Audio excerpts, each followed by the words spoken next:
Hey everyone, Richard Wilson here with Module 15 of the $100 million Rainmaker series. This module is on finding more of the right investors.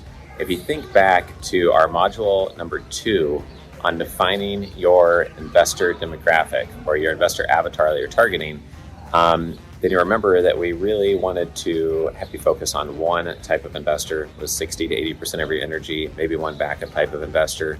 A lot of people focus on one niche investor demographic, and then maybe with 20% of their energy go after a different type of local investor, whether that's a family office or another type. And the point of this is to think about how do you systematize your capital raising and have tons and tons of leads all the time for what you're raising capital for. Here's a bunch of ideas on how to do so and examples. We talked earlier about the Indian investment manager who had an Indian CPA, and his clients were Indian, and he just went out and was able to have a strategy of finding more Indian CPAs that could refer Indian clients for his investment platform, and he was of Indian descent as well. If you're raising capital for a litigation hedge fund, you might go to law firm partners who could contribute deals, understand the value of a litigation fund, the mechanics of it, and add strategic value from time to time or deal sourcing value. There's a lot of different examples of investor demographics that you could target, but once you have one, there's a lot of benefits of being able to find lists of those investors and being able to look for live events focusing on that investor demographic. What are the membership groups that cost, $10, $15, $20,000 that you would not be able to join if you're in that industry unless you are successful or an asset owner in that space? You could look for influencers in the space, advisors in the space, like CPAs, tax attorneys, membership community leaders, and consultants in the space. Brokers in the space could be another one. And when you gather a list of these prospects, you could be targeting them on social media by demographic or job title, or retargeting them by having a list of 1,000 of them and then targeting just them on LinkedIn and Facebook.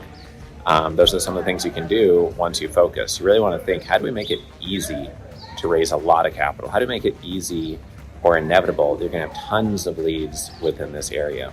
Another thing to look for is who are the top 3 capital raisers in that niche? Who are the top 3 capital raisers of that investor demographic, and engage their help to raise capital.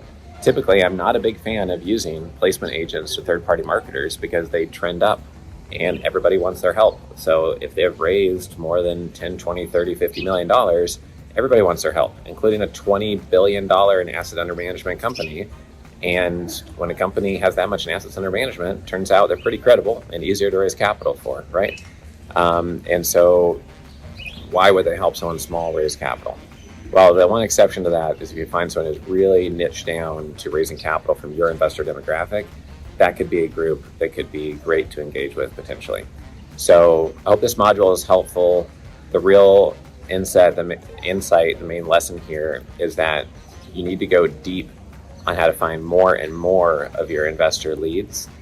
You can't do that unless you focus. And now that you've heard a lot of these other modules, you can see how they all play off of each other, with influence and persuasion, with preparing for due diligence, with focusing your energy and really being intentional about where you're going to invest your energy and getting your capital raise done.